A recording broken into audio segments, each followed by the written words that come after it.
Muy bien, muchachos, vamos a continuar. El día de hoy vamos a hablar de algo que a mí me encanta hablar, es fascinante y me parece uno de los temas que ignoramos mucho, pero que deberíamos de conocer siempre. En esta primera unidad estamos hablando de la representación de un suceso histórico, lo que quiere decir que estamos hablando de textos históricos desde diferentes ámbitos y lenguajes, es decir, desde diferentes maneras de hablar y desde diferentes maneras de interpretar el suceso histórico. El día de hoy hablaremos de una de las múltiples herramientas que se pueden utilizar cuando interpretamos, estudiamos, analizamos o escribimos incluso acerca de un texto histórico. Esto se llama la interdisciplinaridad. Parece trabalenguas, chicos.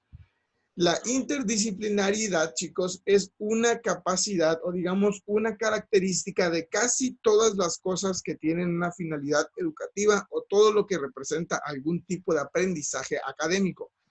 Se los explico de la siguiente forma.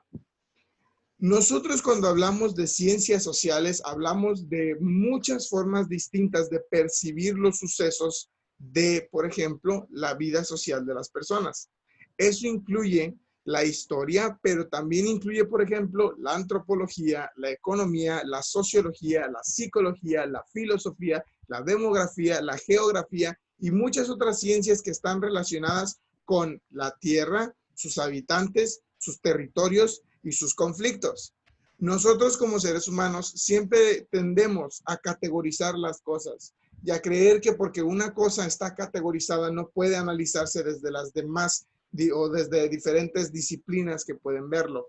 Piensen, chicos, en que cada persona responderá diferente a las formas en las que interpreta o a las maneras en las que ve un solo hecho. No tiene que ser necesariamente un hecho histórico, pero si lo dirigimos a los hechos históricos, con más razón podemos analizarlo desde una cantidad diferente de visiones y de múltiples disciplinas que complementarán nuestro aprendizaje. Ayer hablábamos de las intenciones, hoy hablamos de las disciplinas y cómo diferentes disciplinas nos pueden aportar cosas nuevas de un hecho histórico. Piensen, por ejemplo, en la situación que estamos viviendo hoy día, lo del coronavirus. ¿Ustedes creen que el coronavirus afecta únicamente o golpea únicamente la salud de las personas? Claro que no. Y si no podemos percibir esto que se va a convertir en un hecho histórico, en unos años lo vamos a estar estudiando por todo lo que trajo consigo y todo lo que resultó.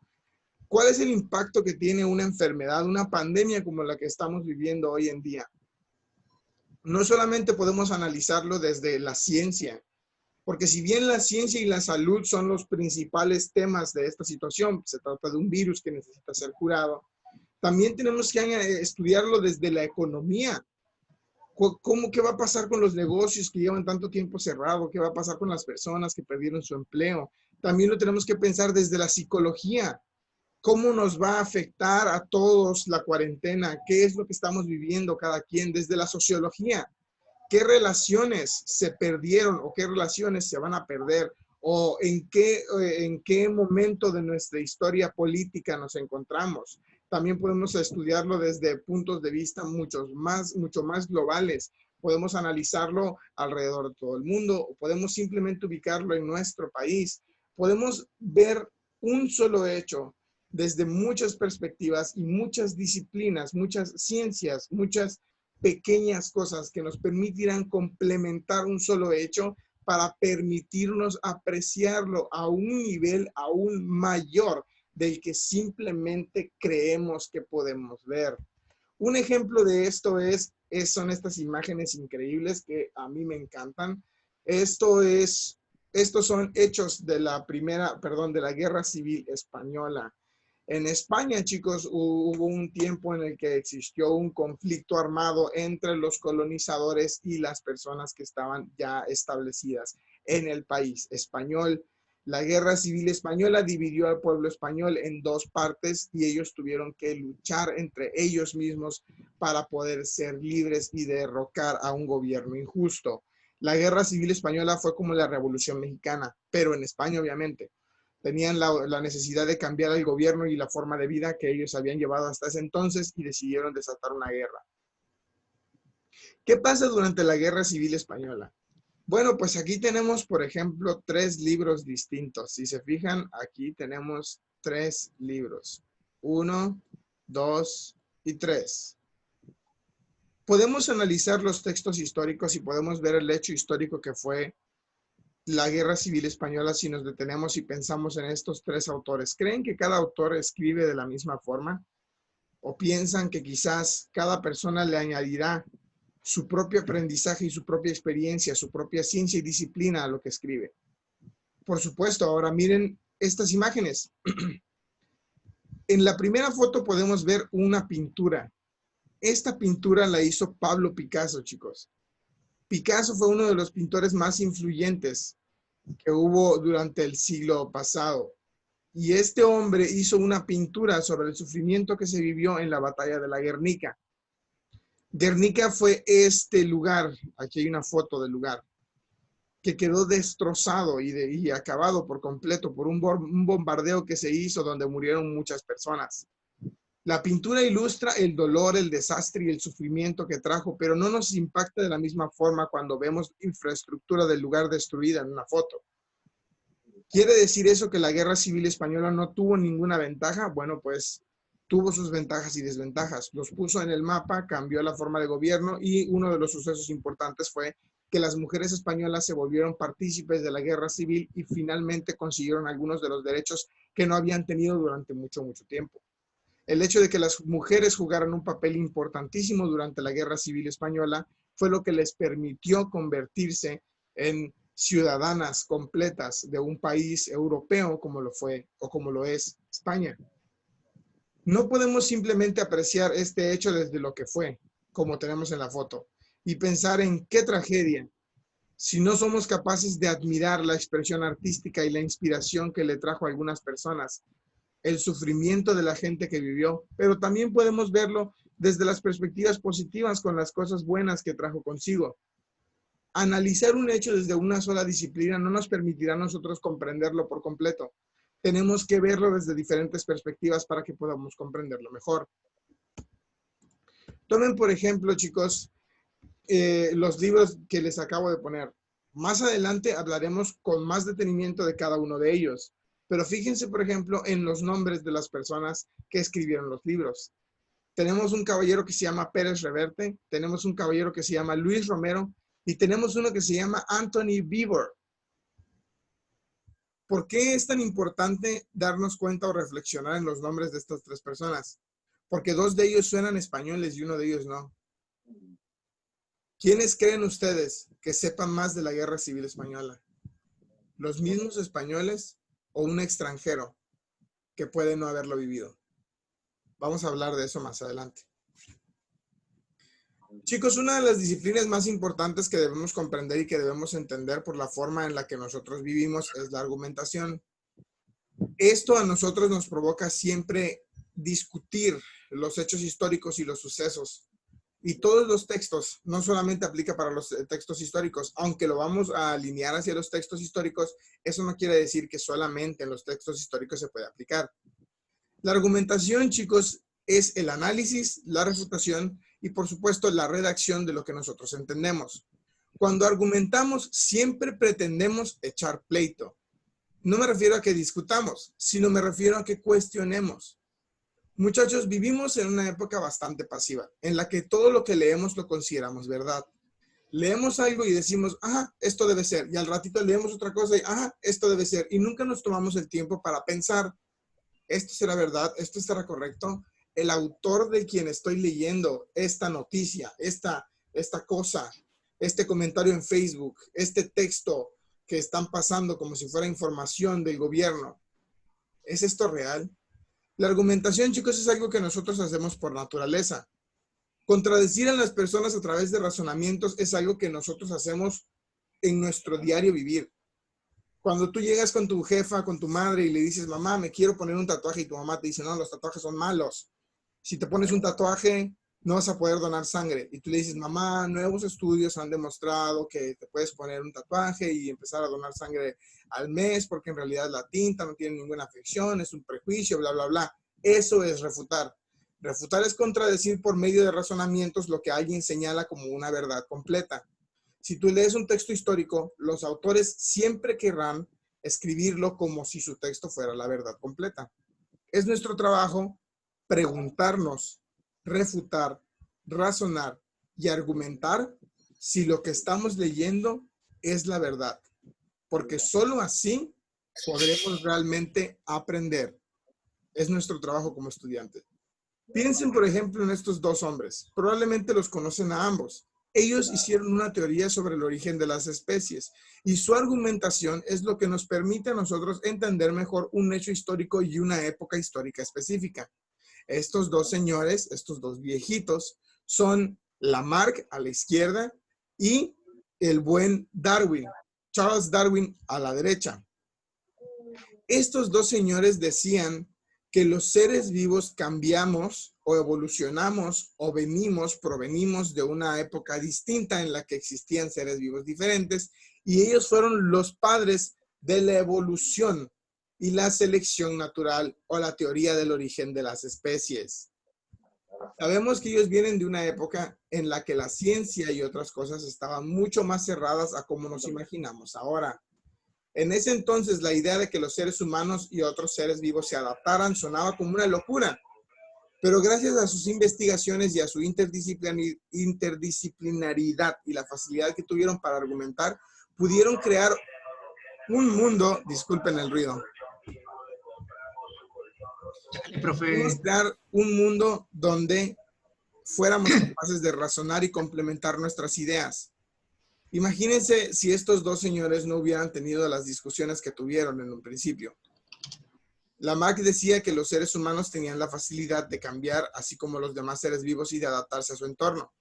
Mientras que Darwin decía que la selección natural era un proceso que se daba cuando los débiles morían y los fuertes sobrevivían hasta que los hijos de los fuertes heredaban las características físicas de los más fuertes. Esto lo vamos a ver con más profundidad mucho más adelante. Pero estas teorías, chicos, del origen de las especies, fueron lo que fomentaron y que construyeron las bases para la ciencia genética como la conocemos hoy. Sin la argumentación, sin la discusión, sin poner en velo, en tela de juicio todas las cosas que leemos, todas las cosas que aprendemos, nunca vamos a poder aprender del todo. Siempre que nosotros estemos listos para analizar un texto o un suceso histórico, pretendan verlo desde diferentes perspectivas. No solo se pregunten en qué pasaría con un solo resultado. Siempre pretendan e intenten ver los diferentes impactos que puede tener un solo hecho histórico. Piensen, ejemplo, en eventos de nuestro país que lo cambiaron y que lo hicieron diferente. Piensen, por ejemplo, en la Revolución Mexicana. No solamente fue una guerra donde murieron muchas personas, también fue un suceso que promovió el cambio de las leyes mexicanas como las conocemos hoy en día. También fue un suceso histórico que cambió la democracia, afectó en la política, afectó en la sociedad mexicana y en la violencia que había entre ellos. Afectó en la psicología mexicana porque hasta la fecha seguimos siendo revolucionarios. Pensamos que para solucionar los problemas tenemos que solucionarlos a golpes. Nuestra historia y la forma en la que nos ha afectado, en todos los ámbitos en los que nos ha afectado, nos permiten conocer en dónde estamos y hacia dónde vamos.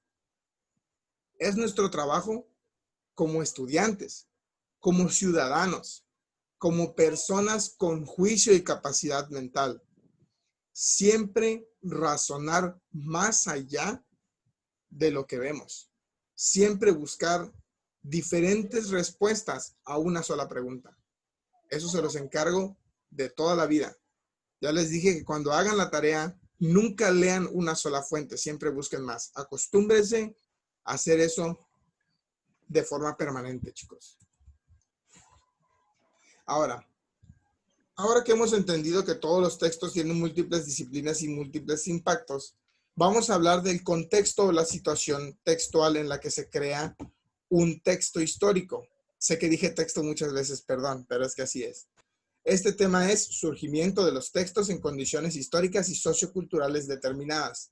Ayer hablábamos de la situación comunicativa y les mostraba en un esquema que todas las personas que escriben un texto histórico están en ciertas condiciones específicas. Ahí no fue ayer, fue antier. Les decía, por ejemplo, del sobrino o el primo del mejor amigo de Hernán Cortés, que en sus condiciones históricas y socioculturales, siendo él un noble de España y siendo él amiguito de Hernán Cortés, escribe una historia sobre la conquista mexicana que es completamente diferente a la que nosotros conocemos.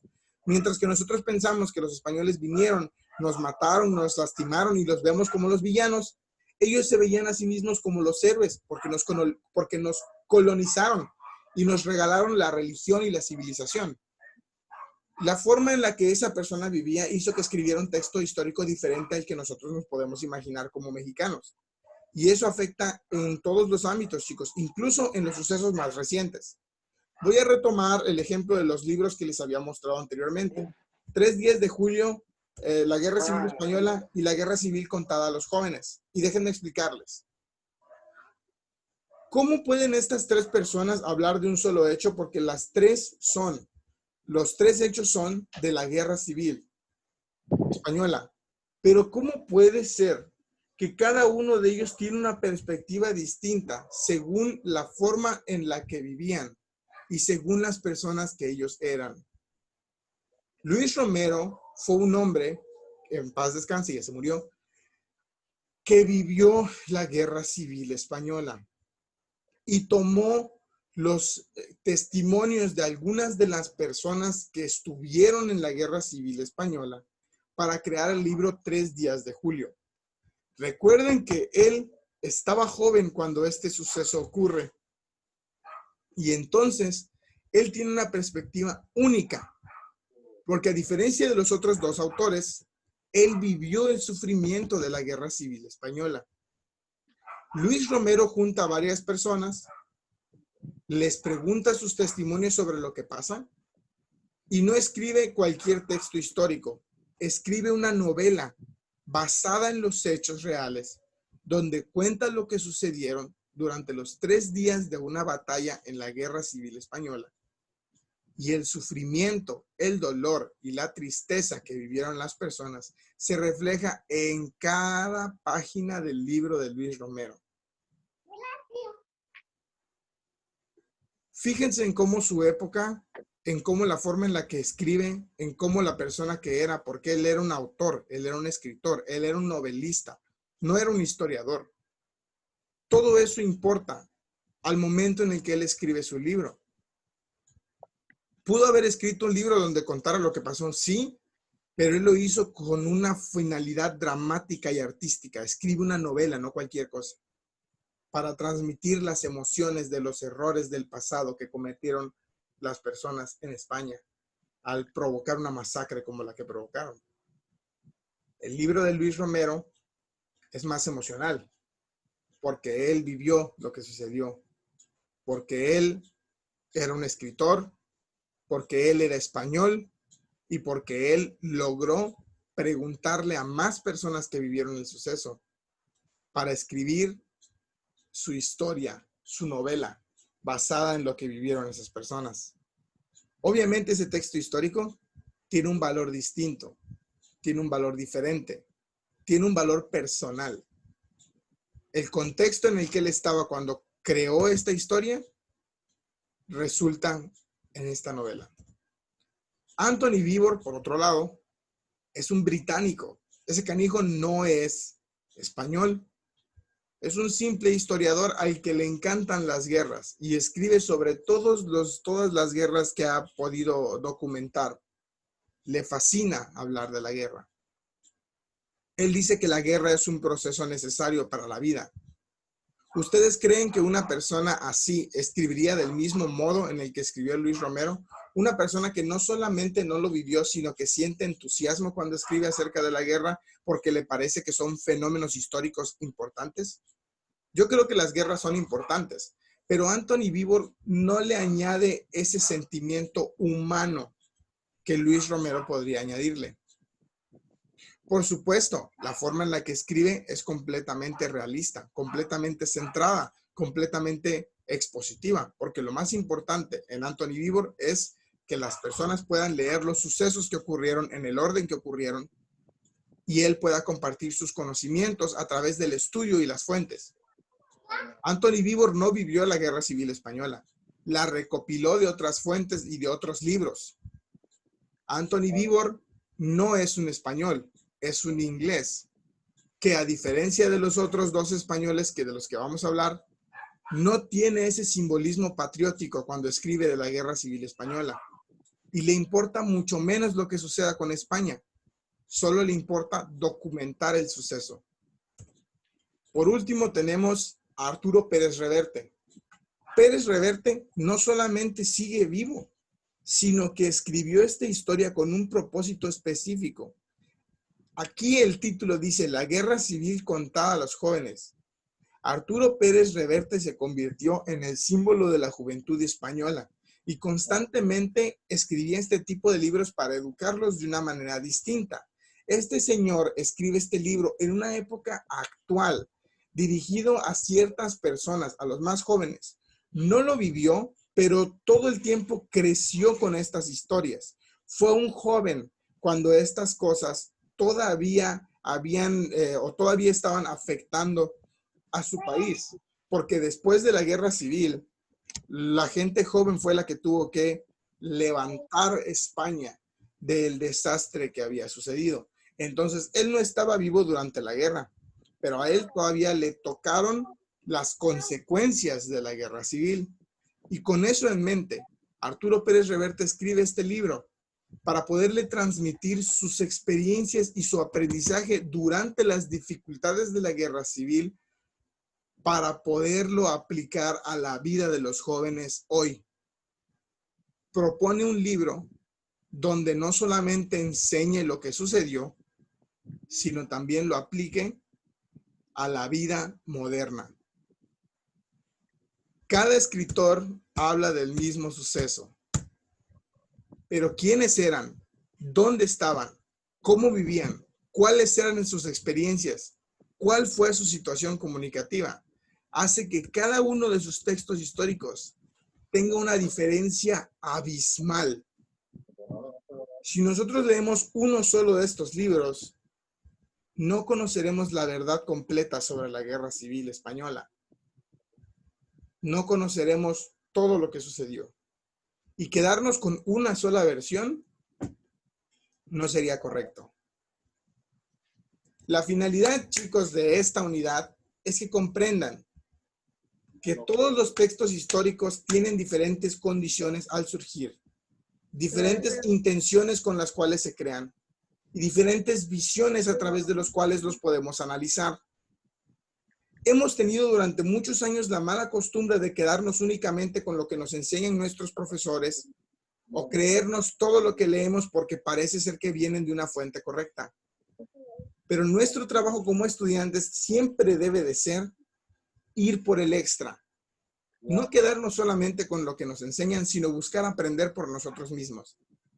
Y esa es una tendencia que ustedes tienen que entender y que tienen que aplicar para su vida estudiantil. Porque una de las cosas más geniales de la preparatoria abierta es que ustedes van a aprender tanto como quieran aprender. Pueden hacer el mínimo esfuerzo. Salir como estudiantes funcionales.